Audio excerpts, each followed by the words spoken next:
ಒಂದು ಕಡೆ ದೇಶದಾದ್ಯಂತ ನರೇಂದ್ರ ಮೋದಿ ಸರ್ಕಾರದ ವಿರುದ್ಧ ವಿದ್ಯಾರ್ಥಿಗಳು ದೊಡ್ಡ ಮಟ್ಟದ ಹೋರಾಟವನ್ನ ನಡೆಸ್ತಾ ಇದ್ದಾರೆ.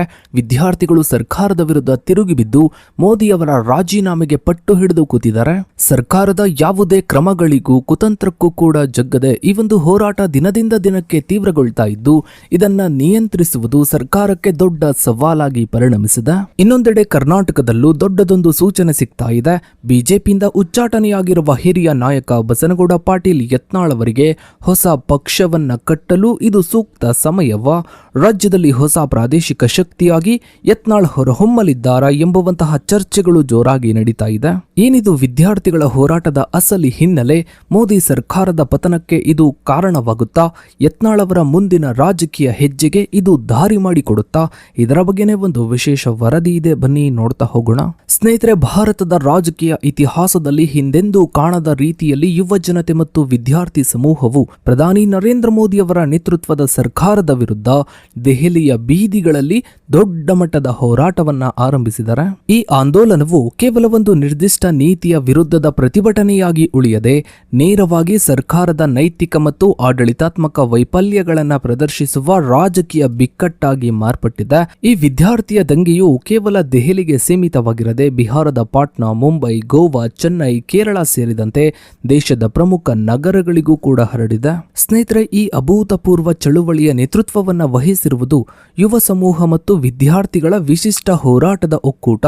ಈ ಹೋರಾಟದ ಉಗಮವು ಆನ್ಲೈನ್ ಸಾಮಾಜಿಕ ಜಾಲತಾಣಗಳಲ್ಲಿ ಅಂದರೆ ಸೋಷಿಯಲ್ ಮೀಡಿಯಾದಲ್ಲಿ ತಮಾಷೆಯಾಗಿ ಮೀಮ್ಸ್ಗಳಾಗಿ ಪ್ರಾರಂಭವಾಯಿತು.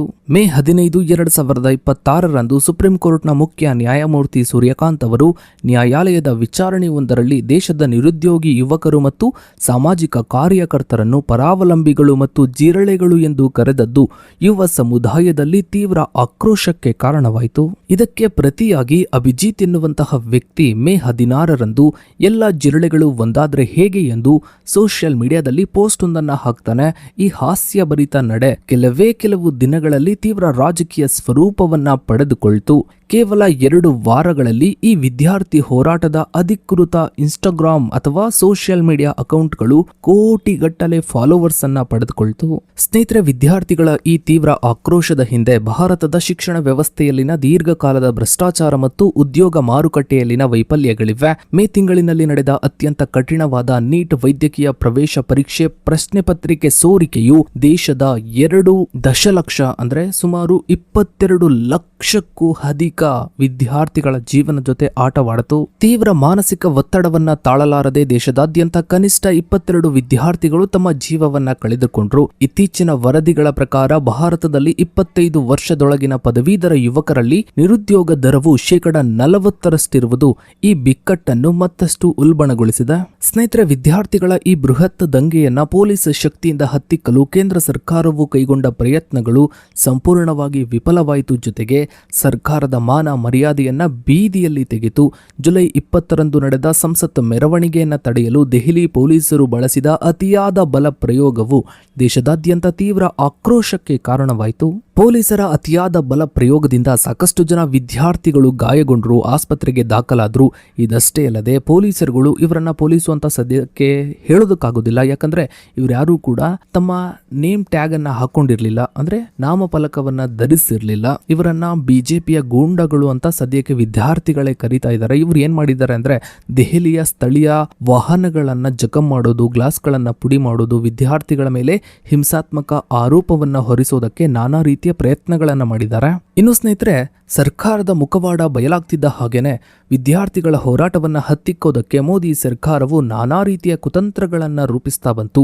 ಜಂತರ್ ಮಂತರ್ನ ಸುತ್ತಮುತ್ತ ಹಾಗೆ ದೆಹಲಿಯ ನಾನಾ ಕಡೆ ಇಂಟರ್ನೆಟ್ ಅನ್ನ ಬ್ಯಾನ್ ಮಾಡಲಾಯಿತು. ಹಾಗೆ ದೆಹಲಿಯ ಮೆಟ್ರೋ ರೈಲುಗಳನ್ನು ಕೂಡ ಸ್ಟಾಪ್ ಮಾಡಲಾಯಿತು. ಆದ್ರೂ ವಿದ್ಯಾರ್ಥಿಗಳು ತಮ್ಮ ಹೋರಾಟವನ್ನು ಕೂಡ ನಿಲ್ಲಿಸದೆ ಇಲ್ಲಿವರೆಗೂ ಕೂಡ ನ್ಯಾಯಕ್ಕಾಗಿ ಹೋರಾಟವನ್ನ ಮುನ್ನಡೆಸಿಕೊಂಡು ಬರ್ತಾ ಇದ್ದಾರೆ. ಇನ್ನು ಸಾಮಾಜಿಕ ಕಾರ್ಯಕರ್ತ ಅಣ್ಣಾ ಹಜಾರೆ ಅವರು ಪ್ರಧಾನಿ ಮೋದಿ ಅವರಿಗೆ ಪತ್ರವನ್ನ ಬರೆದು ವಿದ್ಯಾರ್ಥಿಗಳ ಆಕ್ರೋಶವನ್ನ ಕಾನೂನು ಸುವ್ಯವಸ್ಥೆಯ ಸಮಸ್ಯೆಯಾಗಿ ನೋಡದೆ ಸಮಾಜದ ನೋವು ಎಂದು ಪರಿಗಣಿಸಬೇಕು ಎಂದು ಎಚ್ಚರಿಸಿದ್ರು.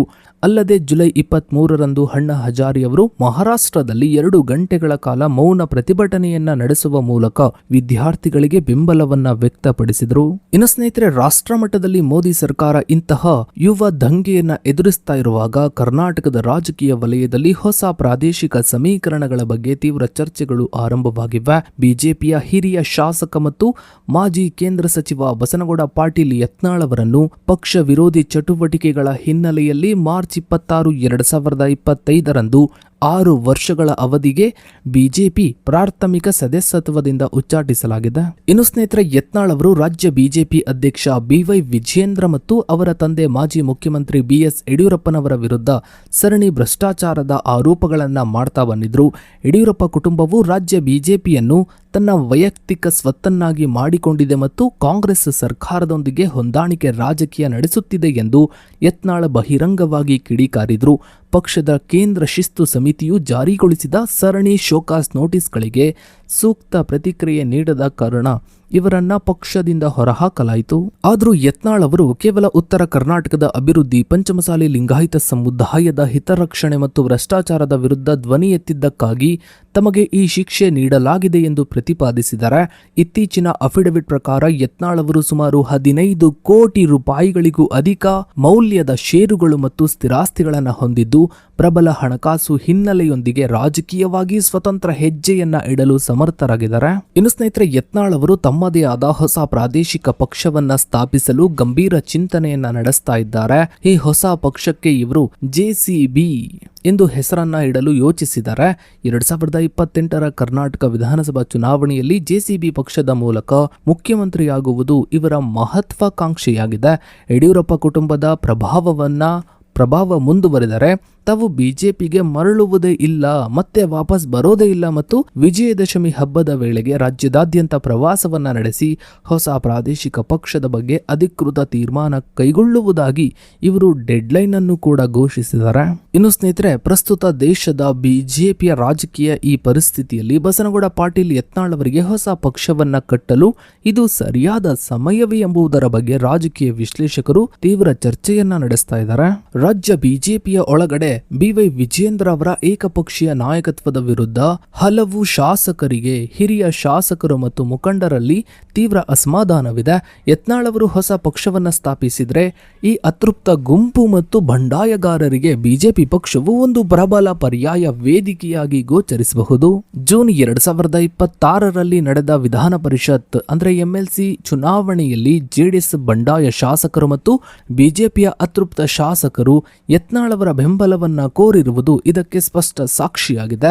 ಜೊತೆಗೆ ಉತ್ತರ ಕರ್ನಾಟಕದಲ್ಲಿ ಮಹತ್ವದ ನೀರಾವರಿ ಯೋಜನೆಗಳ ವಿಳಂಬ ಮತ್ತು ಮೀಸಲಾತಿ ಹಂಚಿಕೆಯಲ್ಲಿನ ಅನ್ಯಾಯದ ವಿರುದ್ಧದ ಹೋರಾಟವನ್ನು ಯತ್ನಾಳ್ ತಮ್ಮ ಪಕ್ಷದ ಮುಖ್ಯ ಪ್ರಣಾಳಿಕೆಯನ್ನಾಗಿ ಬಳಸಿಕೊಳ್ಳಬಹುದು. ಒಂದು ಕಡೆ ದೇಶದಲ್ಲಿ ಸರ್ಕಾರ ಯಾವಾಗ ಪತನವಾಗುತ್ತೋ ಅನ್ನೋ ಭಯದಲ್ಲಿ ನಿಂತಿದ್ರೆ, ಮತ್ತೊಂದು ಕಡೆ ಬಿಜೆಪಿಯ ಶಾಸಕರುಗಳು, ಸಂಸದರುಗಳು ಪ್ರಾದೇಶಿಕ ಪಕ್ಷಗಳತ್ತ ಅಥವಾ ಸ್ವಂತ ಪಕ್ಷವನ್ನ ಸ್ಥಾಪಿಸುವ ಬಗ್ಗೆ ಚಿಂತನೆಯನ್ನ ನಡೆಸ್ತಾ ಇದ್ದಾರೆ. ಸೊ ಇದಾಗಿತ್ತು ಸ್ನೇಹಿತರೆ ಇವತ್ತಿನ ಈ ಒಂದು ವಿಡಿಯೋದ ಬಗ್ಗೆ ನಿಮ್ಮ ಅನಿಸಿಕೆ ಅಭಿಪ್ರಾಯಗಳನ್ನ ತಪ್ಪದೆ ಕಮೆಂಟ್ ಸೆಕ್ಷನ್ ಅಲ್ಲಿ ಕಮೆಂಟ್ ಮಾಡಿ. ಹಾಗೆ ವಿಡಿಯೋಗೊಂದು ಲೈಕ್ ಮಾಡ್ತಾ ವಿಡಿಯೋನ ಆದಷ್ಟು ಎಲ್ಲ ಕಡೆ ಶೇರ್ ಮಾಡಿ. ನೀವಿನ್ನು ನಮ್ಮ ಚಾನಲ್ಗೆ ಸಬ್ಸ್ಕ್ರೈಬ್ ಆಗಿಲ್ಲ ಅಂದ್ರೆ ಕೆಳಗಡೆ ಕಾಣ್ತಾ ಇರೋ ಸಬ್ಸ್ಕ್ರೈಬ್ ಬಟನ್ ಕ್ಲಿಕ್ ಮಾಡಿ. ಹಾಗೆ ಪಕ್ಕದಲ್ಲಿ ಕಾಣೋ ಬೆಲ್ ಐಕಾನ್ ಕೂಡ ಕ್ಲಿಕ್ ಮಾಡಿ. Thanks for